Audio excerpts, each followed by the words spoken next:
Okay, YouTubers, I thought I'd make a bit of a update video on the Hilux.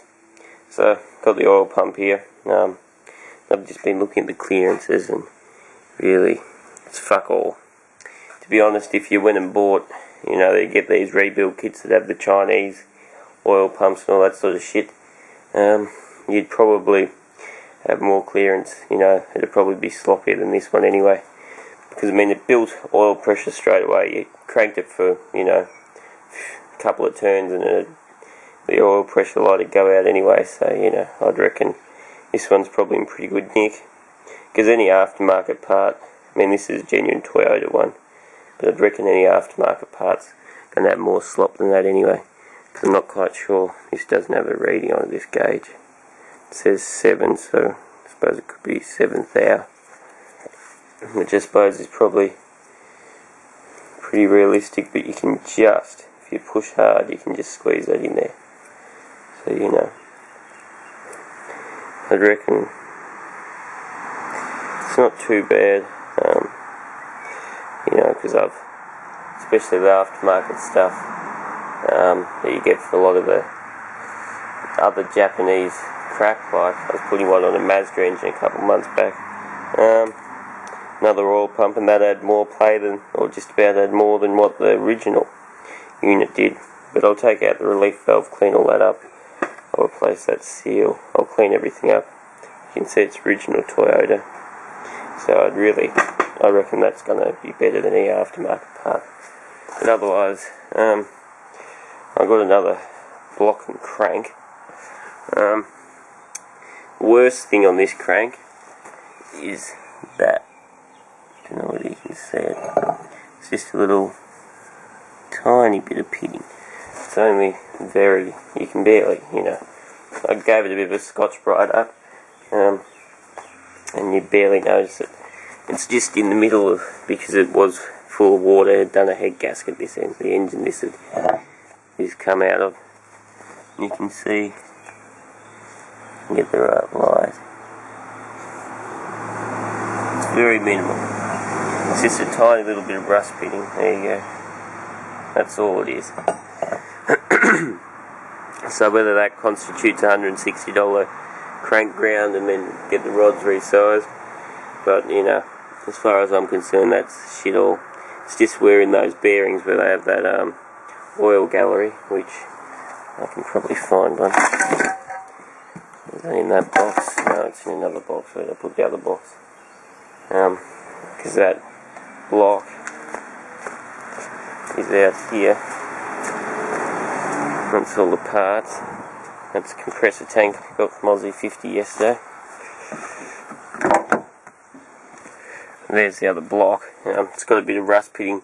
I would have used this block apart from the fact it's got rust pitting in one of the bores, so it's practically useless unless it has a full rebore, and then then it'd probably want if I was going to get one of the blocks rebored, I'd get that one rebored because it hasn't been heated up to hell. I've still got water leaking down there. I've got to seal that up yet. But yeah, otherwise, I don't know where that box of other bits in. Must be in the back of here somewhere. Oh, one second. No. Hang on a second.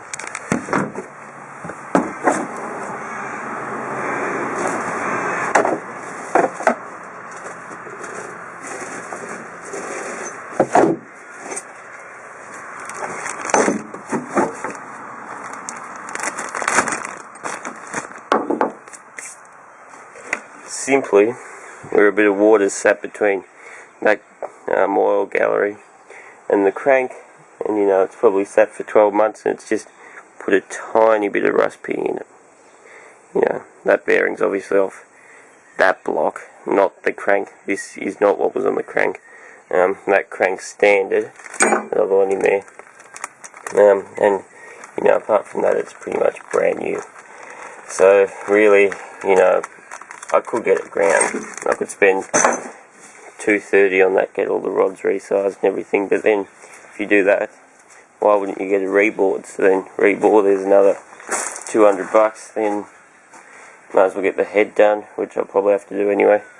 But you know, it never stops, so I can live with that. I mean, because being in the position it is, it's always going to have a constant oil supply to it. You know, it's not like it's going to run dry. You know, if it were out on one of the corners or something, you'd probably say to yourself, alright, well that might need repairing, but otherwise it's only, you can't even feel it. You know, it's just that minimal. There's a tiny with a bit of Scotch-Brite on that one will come completely out. And the other thing is it had a speedy ring on it, on the seal, because someone decided to attack it with a screwdriver there. Don't know why. The other thing was, because this engine had been rebuilt, someone had decided a good way to get the piston out, which I think was this one over here, would be to flog it out with, looks like a piece of 1/4-inch rod or something they've used. As you can see, there's a few marks there. This piston's 20th thou over, but the engine had been disassembled when I got it. You know, like someone had probably been going to do a rebuild on it, but just decided no. You know, so you know, anyway, I'll have to put the camera down.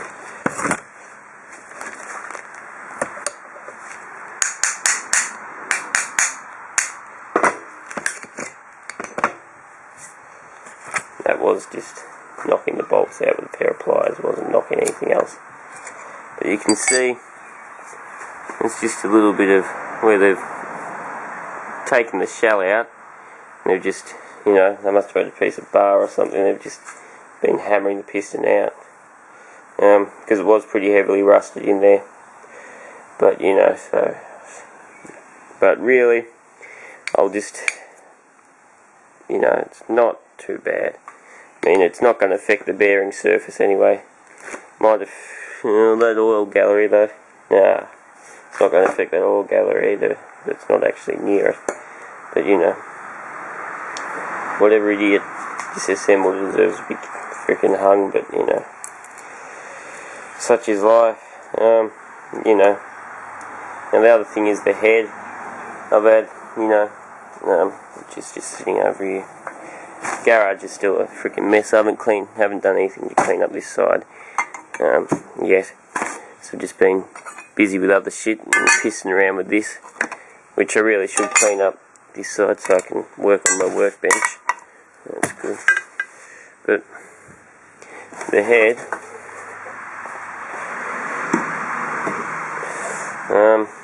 I've had, you know, I was talking to Aussie 50. He says, you know, don't risk it, definitely get it skimmed, and I do agree, but it's another matter of money permitting sort of thing. You know, and then if you get the head skim, why would you put that crank back in, you know, where are you going to stop? I just want something that runs, because I have tested it. Obviously it's a bit dirty at the moment, it's got, you know, a bit of dust and shit on it. Let's get a ruler.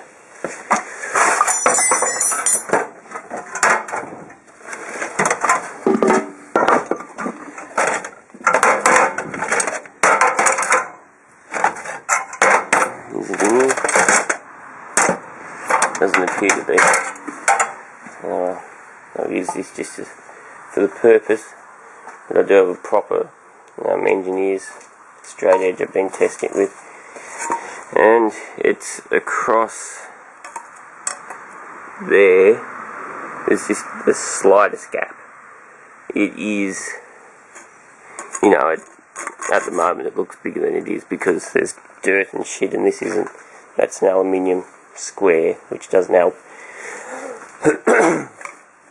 But you know, it's just across there, and it looks as though, and you can sort of feel it here, there's just a bit of a burr or something around here where, when it's been machined, I don't know what they've done, but there's just a high spot here. But considering that that's actually within the cylinder and it's nowhere else on the head, you know, I've sat there for about half an hour or so, just with the flat edge and feeler gauges, and my smallest feeler gauge was 5 thou, 2, 3 thou or something.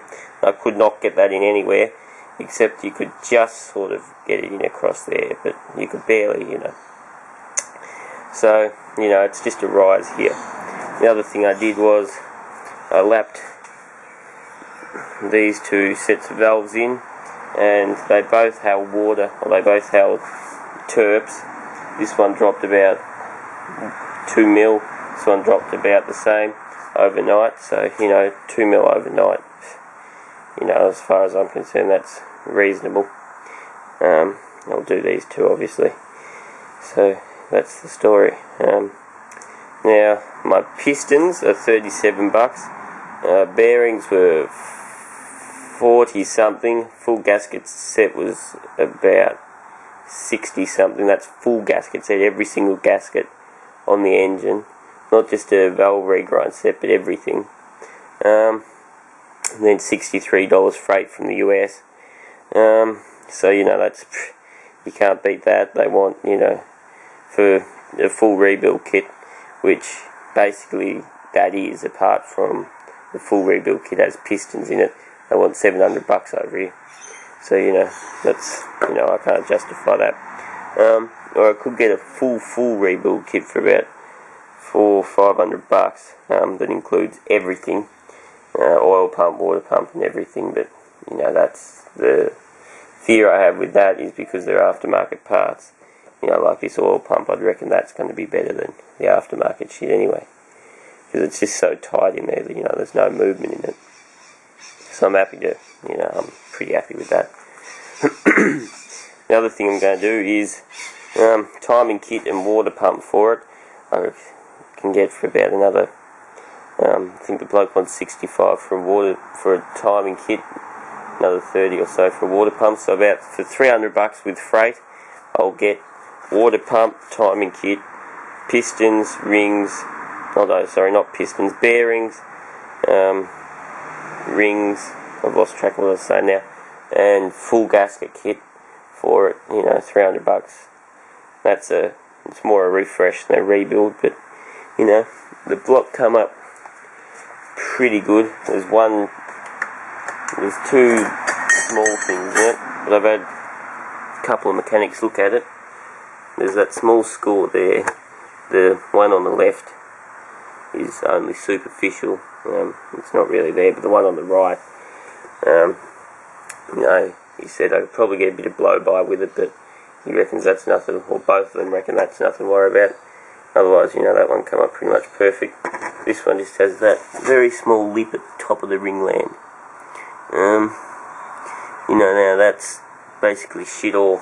I could have just kept Tony and probably got rid of it, but I didn't want to go too far.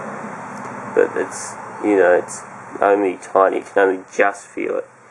And I mean, for the sake of a $300 rebuild, if I spend another $200 on that, then I have to go oversized pistons. It all adds up.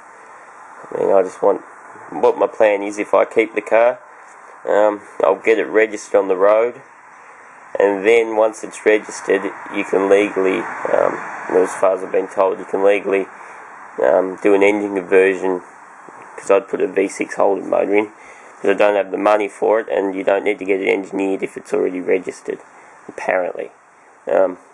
So the next person who bought it after me would have to get it engineered, but I don't want to spend $1,000 now on, or I think it's $1,500 on rebuild kit now. But if I decide I want to keep the car, then I'll spend that in over the next couple of years and do it up. But for now, that engine's just going to get me on the road, and that's all I really worried about at the moment. Because for the sake of $300-400 for that, I'll have a reasonable engine, whereas I can get it for $1,100-1,200. I can buy a shitty old second-hand engine, which is, as far as I'm concerned, highway robbery. But yeah, so anyway, the other thing was I wouldn't get these valves reground because there's a bit of pitting on the face of these two cylinders where it must have had water in it before, I'd say, because it has been skimmed. The head was skimmed apparently 12 months ago when the head gasket was done. There's a couple of casting marks in it there and there, there and there. They're just deep casting marks that I don't particularly like too much, but still. So there you go. But you know, if you're going to get the valves reground, then why would you reground pitted shit valves? You'd have to replace the valves. You know, so it'd be a lot of money to get the head done anyway. Because I'm not going to just get it skimmed. If I got it skimmed, then I'd get the valves done. But I don't know. I'll think about it. I'll get a few prices. I'll see what it is just to get it, you know, cleaned off. But, you know, we'll see. If I can get it just skimmed off for $60-$70, then I'll do that. But if it's anything more than that, then I'll take the gamble. So anyway, thanks for watching.